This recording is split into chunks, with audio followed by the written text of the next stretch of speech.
parents.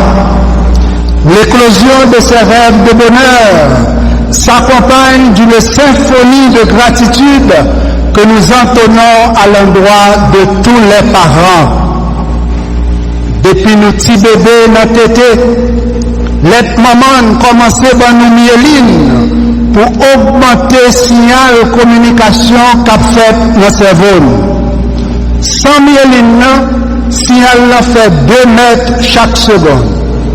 Avec myéline, le signal fait 120 mètres chaque seconde. Maman, te fortifier l'intelligence nous avec bon gens lettres. Je dis à, n'a pompé lettre reconnaissance pour nous offrir pendant n'a félicité tout papa à tous les parents qui sacrifient pour l'éducation petite. Bravo pour eux.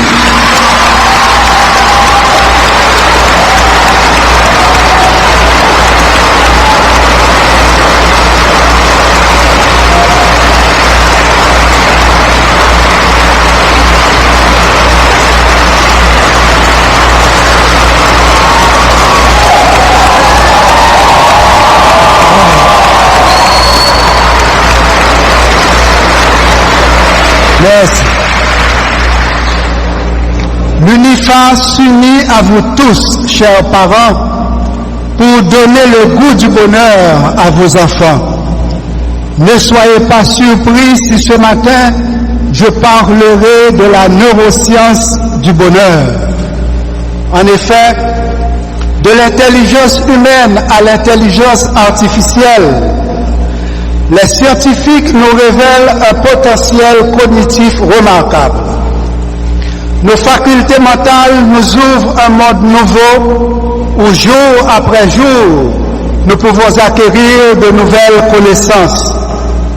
Au moment où chez nous, la dictature accélère la descente aux enfers, la neuroscience du bonheur nous interpelle. Chers récipiendaires, vous rêvez sans doute de bonheur et de plénitude, c'est normal. Il y a relativement peu de temps, vous étiez en première année. Votre intelligence et votre détermination vous ont conduit à ce sommet de gloire. Et oui, voilà, aujourd'hui, vous terminez ce cycle d'études en apothéose. Compliment. Bravo.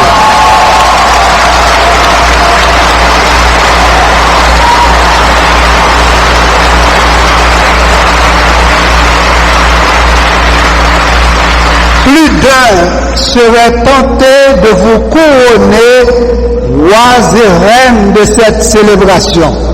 Voyons ce qu'en pensent vos parents, vos profs et vos amis. Êtes-vous d'accord? Pour? Contre? Pour?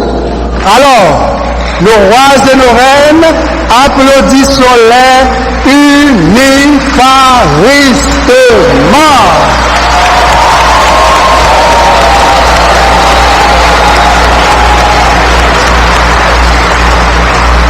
Encore une fois, félicitations à nos 397 récipiendaires, dont 32 en droit, 34 infirmières, 38 physiothérapeutes et 293 médecins. Chers unifaristes, le bon étudiant qui rêve du bonheur aime écouter son cerveau lui dire « Sois conscient de ton inconscient ». Notre cerveau reptilien existe depuis 400 millions d'années. Chaque être humain a en lui un reptif agressif, impulsif, égoïste et sauvage, toujours prêt à s'enfuir ou à se battre pour sa survie. Fight or flight. Les fonctions vitales telles que respiration, éveil, sommeil sont assurées par cette première partie de notre cerveau. Tandis que la partie centrale, dite cerveau limbique, gère nos émotions depuis environ 65 millions d'années. La partie supérieure ou néocortex, siège de notre intelligence, n'a que 3,6 millions d'années. Pour être plus clair, permettez-moi de passer de cette métaphore à la phylogénétique, ou plutôt de la phylogénétique à cette métaphore. Cerveau, c'est un couillon-caille qui a 3 étages. Premier étage là, gagne 400 millions d'années. Deuxième étage là, gagne 65 millions d'années. Troisième étage là, gagne 3,6 millions d'années. Au-delà du poids de leur âge, le reptile est conscient. Le cerveau limbique et le néocortex exerceront une influence décisive sur chacun de nous. Ces 3 composantes cérébrales sont inextricablement liées au secret du bonheur. Nous comprenons mieux cette chimie du bonheur en observant les mécanismes de la neuroimagerie fonctionnelle. Celle-ci, en effet, met en évidence les changements d'activité cérébrale associés à nos prises de décision. Les choix rationnels ne sont pas toujours déconnectés du circuit cérébral de la récompense, incluant le préfrontal, le noyau accumbens et l'aire tegmental ventral. En général, notre cerveau se prépare à déclencher un mouvement avant qu'on prenne la décision de l'accomplir. Votre cerveau décide avant vous et ça se passe en moins de 300 millisecondes. Les décisions sont donc prises subconsciemment, mais la conscience peut exercer son droit de veto. Chers récipiendaires, face à la tentation de placer le dollar au-dessus de l'humain, violant ainsi le serment d'Hippocrate ou l'éthique professionnelle, que votre conscience exerce son droit de veto. Face à la tentation d'être heureux en rendant l'autre malheureux, reproduisant ainsi le modèle des néocolons, que votre conscience exerce son droit de veto. Avec fierté, il faut refuser d'obéir à l'inconscient colonial. Que d'hôpitaux, que d'infrastructures sanitaires on aurait pu construire avec les milliards de Petro-Caribé. Le droit à la santé est inhérent à la dignité humaine. Défendre la dignité haïtienne face à l'inconscience coloniale est un devoir de conscience. Science sans conscience est un axone sans influx nerveux. Il est temps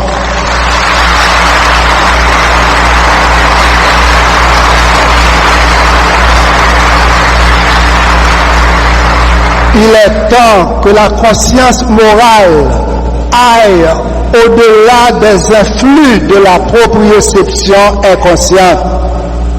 Outre les massacres perpétrés à La Saline, Tokyo, Bel-Air, Cité-Soleil, Grand Ravine, Carrefour-Feuille, Mariani, Croix-des-Bouquets, Arcaïen, ça vient, le nombre d'assassinats et de kidnappings enregistrés par jour nous laisse l'impression que la conscience morale des assassins est véhiculée par les tractus spino-cérébelleux vers le cervelet où les formations demeurent inconscientes.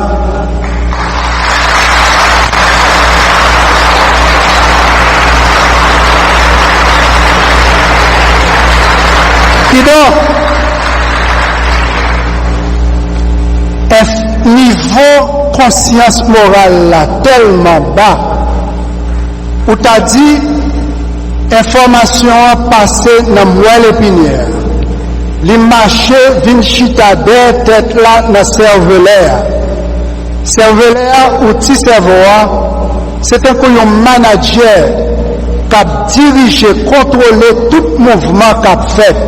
Là se trouvent des informations inconscientes. Chers récipiendaires, ce rappel neurophysiologique nous exhorte à être conscients de notre inconscient. Chaque unifariste doit maintenir la maîtrise de soi pour le plein épanouissement de ses ressources psychiques. Ceci, bien sûr, favorisera l'équilibre à établir entre le bien-être hédoniste, pôle du plaisir, et le bien-être eudaimoniste, pôle du bonheur. Dans ce contexte, le plaisir que vous éprouvez en exerçant votre profession peut entraîner une augmentation de l'activation du striatum ventral dont les faisceaux de fibres, vous le savez bien, font partie des ganglions de la base. L'on roule les ballons graduation sous terrain en moussard, ou pas besoin de Lionel Messi pour gagner 6 ballons d'or.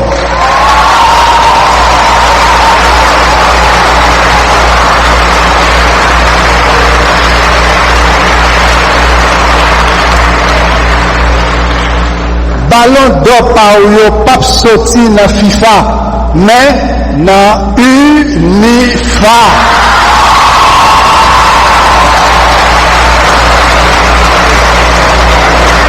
Qui donc, sous l'amour universitaire là, pas jamais sèche pour vous. N'a toujours avec, chaque fois yon habite sifflo outside, parce qu'on campe trop longtemps en dans carré chômage là.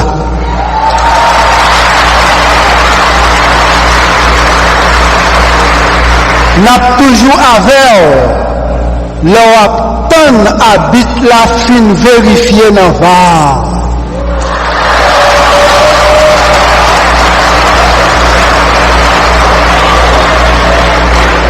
Bon ici va toujours aveugle parce que le système n'a programmé pour éliminer l'équipe majoritaire.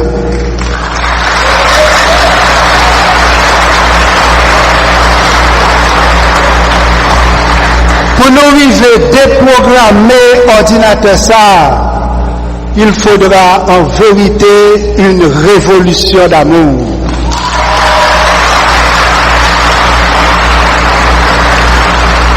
Chers récipiendaires, l'amour de son peuple et l'amour professionnel cristallisent une source de bonheur. Celui ou celle qui souhaite s'épanouir pleinement éprouvera le désir de donner et de se donner. Générosité et bonheur sont corollaires. L'unifariste généreux sera heureux. En fait foi, l'augmentation de l'activation du striatum au moment d'un don d'argent ou don de son temps pour défendre les opprimés, don de sang ou don de soi pour la prise en charge des malades. Car, chers amis, donner est plus qu'un verbe, c'est un indice de bonheur. Cette vérité est aussi le reflet de la conscience sociale. En 1804, cette conscience sociale s'était exprimée par la révolution des esclaves. En 2019, le réveil de cette conscience s'est exprimé par le rejet du système néocolonial. Depuis le 7 février 2021, cette conscience sociale s'oppose diamétralement à la dictature. Toujours debout, malheureusement, le tronc cérébral du système néocolonial est rongé par le cancer de la corruption. Par analogie, je disais que le tronc cérébral